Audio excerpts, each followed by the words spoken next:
वक्त बहुत कम है मेरे पास, मुझे लाइव शो करना है, लेकिन इससे पहले इतनी कोई कमाल की खबर आई है, इतनी कोई बड़ी खबर आई है, मैं रह नहीं सका और मेरे लिए था कि मैं ज़रूरी है कि मैं आप तक ये खबर पहुंचाऊं। दोस्तों, पूरी जमातों ने, मुस्लिम लीग नून पीपल्स पार्टी को छोड़ के जितनी बड़ी जमातें हैं, सब ने सरेंडर कर दिया, पीटीआई के हक में सरेंडर कर दिया है। और इमरान खान को जो लोग बाहर निकालना चाह रहे थे वो खुद सियासत छोड़ गए हैं। ये इतनी बड़ी ब्रेकिंग न्यूज़ है, आज तक की सबसे बड़ी ब्रेकिंग न्यूज़ है। दोस्तों, मैं आपको ये भी बता दूं कि इमरान खान से जब फैसला साजों ने मुलाकात की है, खबर ये आ रही है कि बड़ी अहम मुलाकात हुई है। असद तूर साहब ये खबर दे रहे हैं कि जनाब उस वक्त इमरान खान ने ये कह के एब्सोल्युटली नॉट कह दिया कि मुझे रिहाई नहीं चाहिए, बस ये जो धांधली हुई है ना, इस धांधली का हिसाब लूंगा मैं। और दोस्तों, इसके बाद एक इतना बड़ा इनकलाब आया है मुल्क की सियासत में, इससे बड़ा इनकलाब आज तक नहीं मैं देख सका। थोड़ी देर पहले जब मैं आपको खबर दे रहा हूं, नईमुल हक साहब जो कि जमात इस्लामी कराची के अमीर हैं, उन्होंने अपनी सीट जीती। सीट जीतने के बाद उन्होंने दस्तबरदारी का ऐलान कर दिया। उन्होंने कहा कि यह सीट मुझे खैरात में दी गई है, यह सीट तो इमरान खान की सीट थी, यहां से तहरीक इंसाफ का उम्मीदवार जीता था, मुझे ये भीख में सीट नहीं चाहिए। बात यहां खत्म नहीं होती, आपको वीडियो भी सुनाऊंगा, बात इससे आगे बढ़ जाती है। दोस्तों, मुफ्ती किफायतुल्लाह जमीयत उलमा इस्लाम फजलुर रहमान के, उन्होंने भी ये ऐलान कर दिया है कि मुझे ये सीट नहीं चाहिए जो मुझे आप लोग दे रहे हैं। और सबसे बड़ी बात जो मैं खबर आपको दे रहा हूं दोस्तों, ये एक वीडियो है, मैं वीडियो आपको दिखा देता हूं। अल्लामा साद रिजवी मौजूद हैं और उन्होंने ऐलान कर दिया है, ये मेरे सामने अली रहमानी साहब का ट्वीट है, कि पीटीआई के वफ्द की सरबराह तहरीक लब्बैक पाकिस्तान अल्लामा साद हुसैन रिजवी से उनकी रिहाइशगाह पर मुलाकात। तहरीक लब्बैक पाकिस्तान ने पूरे पाकिस्तान में फॉर्म 45 पीटीआई को देने के लिए रजामंदी का इजहार कर दिया है। ये एक बहुत बड़ी सपोर्ट है। इस वक्त पाकिस्तान के अंदर अगर कोई तीसरे नंबर की कुव्वत है, बड़ी कुव्वत है, तो वो तहरीक लब्बैक पाकिस्तान है। ये जरा क्लिप मैं आपको सुनवाता हूं, फिर मैं वापस आऊंगा, फिर और बहुत से क्लिप्स हैं ऐसे, बड़े इंटरेस्टिंग क्लिप्स हैं, वो सुनिएगा। हम उसके साथ होंगे, अल्लाह हमें जालिम और मजलूम दोनों बनने से बचाए। जिस हिसाब से आपने हमें एक चीज में हेल्प आउट किया है वो ऑलवेज याद रहेगा। हाँ जी जनाब, ये आपने सुन लिया।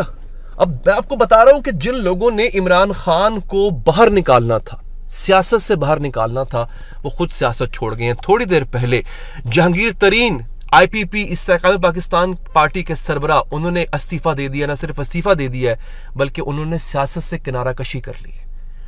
यानी उनको खुद इस बात का ख्याल आ गया कि मुझे जिस काम के लिए इस्तेमाल किया गया था वो काम तो हुआ नहीं। हमें तो लगा था कि लोग जो पीटीआई छोड़ के आईपीपी गए हैं, आईपीपी को वोटों की बारिश हो जाएगी, ऐसा नहीं हुआ। वो लोग अपनी सियासत की शनाख्त ही गवा चुके। मुझे बताएं, कहाँ है आज फवाद चौधरी साहब, कहाँ है आज फयाज हसन चौहान साहब, कहाँ है फिरदौस आशिक अमान साहिबा? कोई नाम भी ले रहा है इन लोगों का? इन लोगों की सियासत दफन हो गई है। और यही एहसास हुआ जहांगीर तरीन साहब को, उन्होंने आज सियासत से ही किनारा कशी कर ली है। उनका पूरा स्टेटमेंट है, मैं आपको पढ़ के सुनाऊंगा। दोस्तों, मैं चाहता हूं जरा आप हाफिज नईमुर रहमान साहब की गुफ्तगू सुने, उन्होंने जो अपनी सीट तहरीक इंसाफ के हवाले की है, देखिए जरा। सैफुर रहमान NA 235 पर मेरे मद्दे मुकाबिल पाकिस्तान तहरीक इंसाफ के हिमायत याफ्ता आजाद उम्मीदवार थे। NA 235 की नुमाइंदगी सैफुर रहमान का हक है, पीटीआई के हिमायत याफ्ता आजाद उम्मीदवार का हक है। ले जनाब, ये आपने देख लिया। अब इस सूरत में जो मैंने आपसे बात की थी कि तहरीक इंसाफ भले फिलफौर हुकूमत ना बना पाए, लेकिन ये अपनी वो तमाम सीटें जो कि इनके बकौल धांधली से दूसरी जमातों ने जीती हैं, नून लीग ने जीती हैं, वो वापस लेगी और फिर वो अपनी हुकूमत बनाएगी। आज की जो दूसरी अहम खबर है वो ये है कि तहरीक मुस्लिम लीग नून और पीपल्स पार्टी के दरमियान एक फार्मूला तय पा गया है। वो है हुकूमत साजी का फार्मूला, कि हुकूमत हमने बनानी किस तरह से है, कैसे बनानी है। 3 साल जो है वो नून लीग का वजीर आजम होगा और 2 साल जो है बिलावल भुट्टो वजीर आजम होंगे। 5 साल इस तरह पूरे किए जाएंगे। इन्होंने बेसिकली क्या कहें, हुकूमत को और वजीर आजम के ओहदे को अपने घर का मुलाजिम समझ रखा है कि जब दिल चाहा जो है इतने, तुम ऐसे वो नहीं होता खानदान में जायदाद बट रही होती है, यार एक काम करो 3 साल के लिए तुम वजीर आजम कर लो, वजीर आजम बन जाओ, फिर 2 साल के लिए मैं, है नहीं, वजीर आजम खेलते हैं। ये वक़्त है अवाम के वोट की इनकी नजर में। आप यहीं से अंदाजा कर लें कि ताकत, पावर कितना बड़ा नशा है। प्रायोरिटी अवाम को सर्व करना पता नहीं है कि नहीं है, लेकिन यह जरूर नजर आ रहा है कि तरजीह जो है वो ये है कि ताकत पे कंट्रोल हासिल किया जाए, ये जानते हुए भी कि ये इंतखाबात शको शुबहात की नजर हो चुके हुए हैं, मशकूक हो चुके हुए हैं। दोस्तों, ये एक बड़ी खबर है।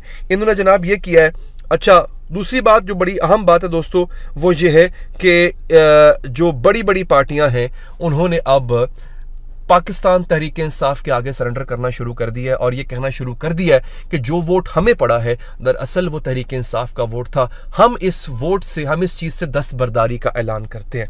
दूसरा क्या हुआ है दोस्तों, लाहौर हाई कोर्ट ने मुस्लिम लीग नून की चीफ ऑर्गेनाइजर सीनियर नायब सदर मरियम नवाज और इस्तेकाम पाकिस्तान पार्टी के सदर अब्दुल अलीम खान समेत मुतादिद उम्मीदवारों की कामयाबी के खिलाफ दरख्वास्तों पर इलेक्शन कमीशन से जवाब तलब कर लिया है। अब होगी इंक्वायरी। मरियम नवाज जहां से जीती थी वहां से भी होगी इंक्वायरी, अलीम खान जहां से जीते थे वहां से भी होगी इंक्वायरी। और इस बात का कभी इम्कान लगता है, तहरीक इंसाफ वाले ये क्लेम कर रहे हैं कि उनके पास फॉर्म 45 हैं, वो सारी सीटें वापस आ जाएंगी। इससे पहले आपको बता चुका, तहरीक लब्बैक ने कहा है कि हम सारे फॉर्म 45 इनको देने को तैयार है। अब सोचिए, तहरीक लब्बैक ने अगर इनको फॉर्म 45 अपने दे दिए तो तहरीक इंसाफ के पास मजीद सबूत आ जाएगा। इन सबूतों की बुनियाद पे तहरीक इंसाफ ने कम से कम क्लेम ये कर रहे हैं वो कि हमने 150 नशिस्तें ले लेनी है और 134 या 35 नशिस्तें चाहिए हुकूमत साजी के लिए, हुकूमत बनाने के लिए। तो तहरीक इंसाफ को ये उस बात की उम्मीद है कि भले ये फिलहाल पावर शेयरिंग का फॉर्मूला तय कर ले कि 3 साल किसने रहना है वजीर आजम, 2 साल किसने रहना है वजीर आजम, बिलाखिर ये वजीर आजम, ये हुकूमत चल नहीं पाएगी, ये रह नहीं पाएगी दोस्तों, ये सूरत हाल है। अच्छा, अब होता यह है कि एक और इल्ज़ाम लगाया गया तहरीक इंसाफ पे, निगरान वज़ीर आला है मोहसिन नकवी साहब, उन्होंने कहा है कि जनाब एक और सानह 9 मई करने की कोशिश की जा रही है। वो आई थिंक इम्प्लाइड कर रहे हैं कि तहरीक इंसाफ ऐसी कोई प्लानिंग कर रही है। अलबत्ता तहरीक इंसाफ खुद को इससे दस्तबरदार और खुद को इससे मुबर्रा करार दे रही है। देखते हैं किसका वर्जन दुरुस्त साबित हो।